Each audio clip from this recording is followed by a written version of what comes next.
வணக்கம். இது ஈடிவி தமிழ் செய்திகள். முதலில் தலைப்புச் செய்திகள். கெவிலோயா திட்டத்திற்கு எதிராக இன்று போராட்டம். பெருந்திரளாக மக்களை பங்கேற்குமாறு அழைப்பு. புதன்கிழமை வரைக்கும் வடக்கு கிழக்கில் தொடரும் மழை. பெண்களை இரவு பணியில் ஈடுபடுத்த புதிய ஒழுங்குகள். விசேட வர்த்தமானி வெளியீடு. கொட்டும் மழைக்குள்ளும் தையட்டியில் போராட்டம். கல்வி மறுசீரமைப்பின் மூலம் அரசு குழப்பம் ஏற்படுத்தியுள்ளது. இலங்கை ஆசிரியர் சங்கம் கடும் சாடல். இலங்கையில் அவசரகால நிலை நீடிப்பு. ஜனாதிபதி வெளியிட்டுள்ள அதிரடி வர்த்தமானி. இந்த ஆண்டில் மாகாண சபை தேர்தலுக்கு சாத்தியமில்லை. அமைச்சர் நலிந்த ஜெயதிச தெரிவிப்பு. இன்று முதல் தீவிரமாகும் போராட்டம். விசேட வைத்திய நிபுணர்கள் வழங்கிய உறுதி. காசாவில் இஸ்ரேல் நடத்திய சரமாரி தாக்குதலில் 31 பேர் பலி. தொடர்பென விரிவான செய்திகள். கெவிலோயா திட்டத்திற்கு எதிர்ப்பு தெரிவித்து இன்று திங்கட்கிழமை வவுனியா நெடுங்கேணியில் ஆர்ப்பாட்டம் ஒன்று நடைபெறவுள்ளது. இந்த போராட்டத்தில் தமிழ் மக்கள் பெருந்திரளாக பங்கேற்க வேண்டும் என்று ஏற்பாட்டாளர்கள் அழைப்பு விடுத்துள்ளனர். இன்று முற்பகல் 10 மணிக்கு நெடுங்கேணி பேருந்து நிலையம் முன்பாக ஒன்று கூடும் போராட்டக்காரர்கள் அங்கிருந்து பேரணியாக நெடுங்கேணி பிரதேச செயலகம் நோக்கி நகர்ந்து ஆர்ப்பாட்டத்தை முன்னெடுக்கவுள்ளனர். போராட்டத்தின் நிறைவில் மனு ஒன்றும் கையளிக்கப்படவுள்ளது. இந்த போராட்டத்திற்கு இலங்கை தமிழரசு கட்சி, ஜனநாயக தமிழ் தேசிய கூட்டணி, ஸ்ரீலடெலோ உள்ளிட்ட அரசியல் கட்சிகள், பன்னி மாவட்ட பொது அமைப்புகள் ஆகியன ஆதரவு தெரிவித்துள்ளன. வவுனியா, முல்லைத்தீவு மாவட்டங்களை மையப்படுத்தி கெவிலோயா திட்டம் நடைமுறைப்படுத்தப்படவுள்ளது.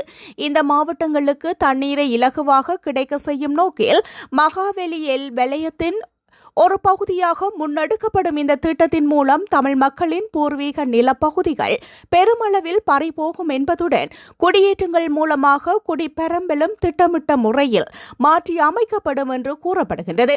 2011ஆம் ஆண்டு அன்றைய ஜனாதிபதி மஹிந்த ராஜபக்சவின் அமைச்சரவையால் அறிமுகப்படுத்தப்பட்ட இந்த திட்டம் எதிர்ப்புகள் மற்றும் நிதி பிரச்சினையால் கிடப்பில் போடப்பட்டது. இந்த நிலையில் இந்த திட்டத்தை 2350 கோடி ரூபாயில் செயல்பட தற்போதைய அரசாங்கம் திட்டமிட்டுள்ளது என்பதும் குறிப்பிடத்தக்கது. வடக்கு கிழக்கு மாகாணங்களில் பல பகுதிகளுக்கும் தற்போது கிடைத்து வரும் மழை நாளை மறுதினம் புதன்கிழமை வரை தொடரும் என்று காலநிலை அவதானிப்பாளரும் யாழ் பல்கலைக்கழக புவியியல் துறை தலைவருமான பேராசிரியர் நா. பிரதீப ராஜா தெரிவித்துள்ளார். இது தொடர்பில் அவர் வெளியிட்டுள்ள அறிக்கையில், இலங்கையின் தென்பகுதியில் நிலவும் வளிமண்டலவியல் சுழற்சி காரணமாக வடக்கு கிழக்கு மாகாணங்களின் பல பகுதிகளுக்கும் தற்போது கிடைத்து வரும் மழை நாளை மறுதினம் புதன்கிழமை வரை தொடரும். இதேவேளை இந்த மழை மத்திய, வடமத்திய, வடமேல், ஊவா, சப்ரகமுவா மற்றும் மேல் மாகாணங்களிலும் புதன்கிழமை வரை தொடரக்கூடும். வடக்கு மாகாணத்தின் பல குளங்கள் மீண்டும் வான்பாய தொடங்கியுள்ளன. மழை தொடரும் நிலைமை உள்ளதனால் இந்த நிலை நாளை மறுதினம் வரை தொடரும் என எதிர்பார்க்கப்படுகின்றது. எனவே குளங்களின் வான்பாயும் தாழ்நில பகுதிகளில் உள்ள மக்கள் இது தொடர்பாக விழிப்பாக இருப்பது அவசியம். வடக்கு கிழக்கு மாகாணங்களில் நெல் அறுவடை மற்றும் நெல் உலரவிடும் செயல்பாடுகள் மேற்கொள்ளும் விவசாயிகள் இந்த நாட்களில் அவற்றை தவிர்க்க வேண்டும். விதைப்பு காலத்தில் சீரற்ற மழை காரணமாக மற்றும் டித்வா புயல் மற்றும் வெள்ளம், நோய்கள், குறைவான சந்தை விலை போன்ற பல நெருக்கடிகளில் நெல் செய்கையை மேற்கொண்டுள்ள விவசாயிகள் உங்கள் நெல் அறுவடையையும் நெல் உலரவிடும் செயல்பாட்டையும் திட்டமிட்டு மேற்கொண்டு அவற்றை பாதுகாத்துக் கொள்ளுங்கள் என்று அவர் குறிப்பிட்டுள்ளார். பெண்கள் இரவு பணியில் ஈடுபடுவது தொடர்பான புதிய ஒழுங்கு விதிகள் குறித்து அதிவிசேட வர்த்தமானி அறிவிப்பு வெளியிடப்பட்டுள்ளது. தொழில் அமைச்சர் கலாநிதி அனில் ஜெயந்த பெர்னாண்டோவினால் கடைகள் மற்றும் அலுவலக ஊழியர்கள் சட்டத்தில் திருத்தம் மேற்கொள்ளப்பட்டு இந்த அனுமதி வழங்கப்பட்டுள்ளதாக தெரிவிக்கப்படுகின்றது. இதற்கு முன்னர் 18 வயதிற்கு மேற்பட்ட பெண்களை கழிவறை பணியாளர்களாக மாலை 6 மணிக்கு பின்னர் பணியில் ஈடுபடுத்த முடியும் என சட்டத்தில் குறிப்பிடப்பட்டிருந்தது.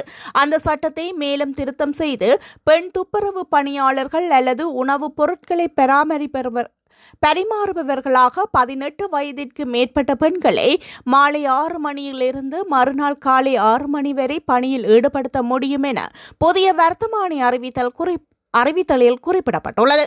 எவ்வாறாயினும் அந்த காலப்பகுதியில் சேவையில் ஈடுபடுத்தப்படும் பெண்களுக்காக பொருத்தமான தங்குமிட வசதி, போக்குவரத்து வசதி, சுகாதார பாதுகாப்பு மற்றும் நலன்புரி விடயங்கள் தொடர்பில் தொழில் வழங்குனரே பொறுப்பு கூற வேண்டும் எனவும் தொழில் அமைச்சு தெரிவித்துள்ளது.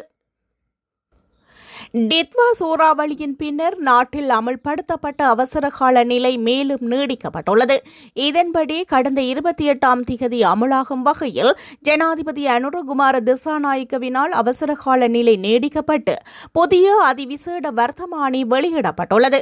பொது அவசர நிலை காரணமாக பொது பாதுகாப்பு, பொது ஒழுங்கை பாதுகாத்தல் மற்றும் சமூகத்தின் வாழ்க்கைக்கு அவசியமான பொருட்கள் மற்றும் சேவைகளை பராமரித்தல் ஆகியவற்றின் நலன்களுக்காக அவசரகால நிலையை நீடிப்பது பொருத்தமானது என தாம் கருதுவதாக ஜனாதிபதியால் வெளியிடப்பட்டுள்ள அதிவிசேட வர்த்தமானியில் குறிப்பிடப்பட்டுள்ளது.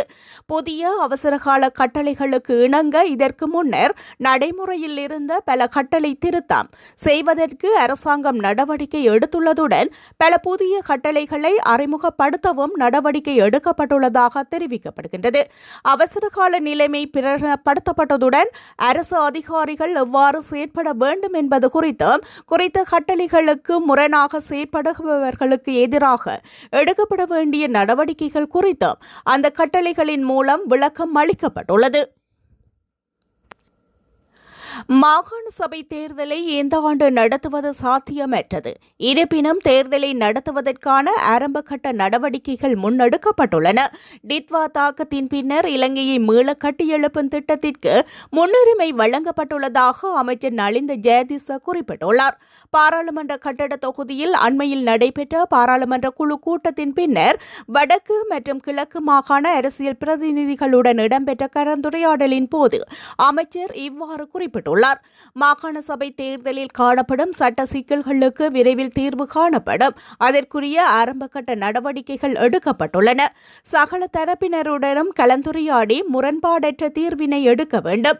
எவ்வாறாயினும் இந்த ஆண்டு மாகாண சபை தேர்தலை நடத்துவது சாத்தியமற்றது.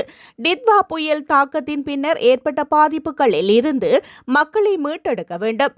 இலங்கையை மீள கட்டியெழுப்பும் திட்டத்திற்கு முன்னுரிமை வழங்கப்படும் என்று குறிப்பிட்டுள்ளார். இதன்போது மட்டக்களப்பு மாவட்ட தமிழ் பாராளுமன்ற உறுப்பினர் இலங்கையை மீள கட்டியெழுப்பும் திட்டத்திற்குள் மாகாண சபை தேர்தலையும் உள்ளடக்குங்கள், அப்போது பல பிரச்சினைகளுக்கு தீர்வு காணலாம் என்று குறிப்பிட்டிருந்தார். தமது சங்கத்தை சேர்ந்த எந்தவொரு வைத்தியரும் இன்றைய தினம் தொழிற்சங்க நடவடிக்கையில் ஈடுபட போவதில்லை என விசேட வைத்திய நிபுணர்கள் சங்கம் தெரிவித்துள்ளது. தமது சங்கத்தின் உறுப்பினர்கள் இன்று வழமை போல் தமது கடமைகளை முன்னெடுப்பார்கள் என அந்த சங்கத்தின் ஊடக பேச்சாளர் விசேட வைத்திய நிபுணர் அசோக குணரத்ன குறிப்பிட்டுள்ளார். கோரிக்கைகளுக்கு அரசாங்கம் சாதகமான பதில்களை வழங்காமைக்கு எதிர்ப்பு தெரிவித்து அரசு வைத்திய அதிகாரிகள் சங்கம் இன்றைய தினம் முதல் தமது தொழிற்சங்க நடவடிக்கைகளை தீவிரப்படுத்தியுள்ளதாக அறிவித்துள்ளது.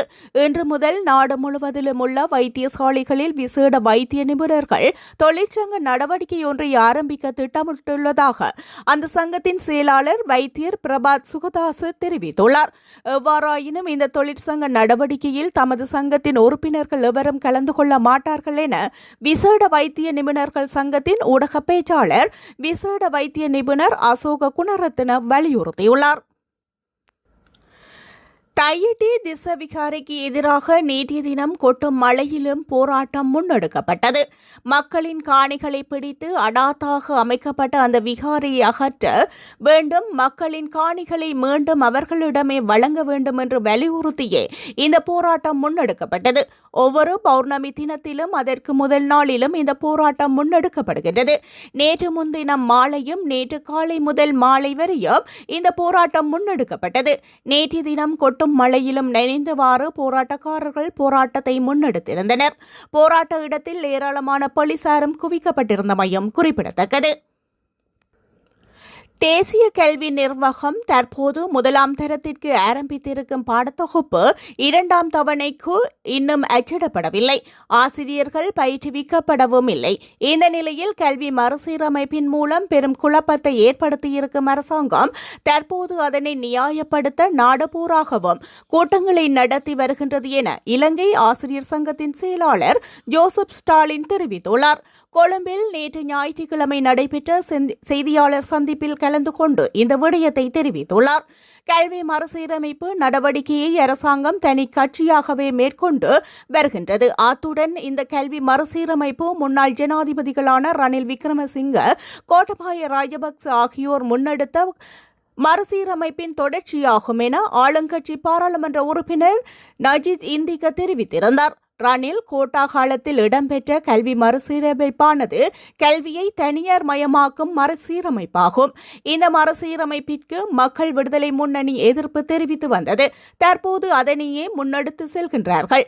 கல்வி மறுசீரமைப்பு மேற்கொள்ளும் போது கண்ணங்கரா கொள்கையை பின்பற்றுமாறே தெரிவிக்கின்றோம். அதாவது கல்வியில் சமமான சந்தர்ப்பம், பெற்றோர்களின் வருமானத்திற்கு அமைய கல்வியை வித்தியாசப்படுத்தாமை போன்ற விடயங்களை மறுசீரமைப்பின் போது முன்னெடுத்து செல்லுமாறு தெரிவிக்கின்றோம் என அவர் மேலும் தெரிவித்துள்ளார். கடந்த அக்டோபர் மாதம் 10ஆம் தேதி ஏற்பட்ட போர் நிறுத்த ஒப்பந்தத்தை மீறி இஸ்ரேல் காசா பகுதியில் நடத்திய வான்வழி தாக்குதல்களில் குழந்தைகள் மற்றும் பெண்கள் உட்பட 31 பலஸ்தீனியர்கள் கொல்லப்பட்டுள்ளனர். இதில் 6க்கும் மேற்பட்ட குழந்தைகளும் அடங்குவதாக தெரிவிக்கப்பட்டுள்ளது. இஸ்ரேலிய விமானப்படையினர் காசா நகரில் உள்ள குடியிருப்புகள், போலீஸ் நிலையம் மற்றும் கான்பூரில் பகுதியில் உள்ள அகதிகள் முகாம் ஆகியவற்றை குறிவைத்து தாக்குதல்களை நடத்தியுள்ளனர். கான்யூனிஸ் அகதிகள் முகாம் பகுதியில் நடத்தப்பட்ட தாக்குதலில் 3 குழந்தைகள் உட்பட ஒரே குடும்பத்தை சேர்ந்த 7 பேர் பரிதாபமாக உயிரிழந்த சம்பவமும் இடம்பெற்றுள்ளது.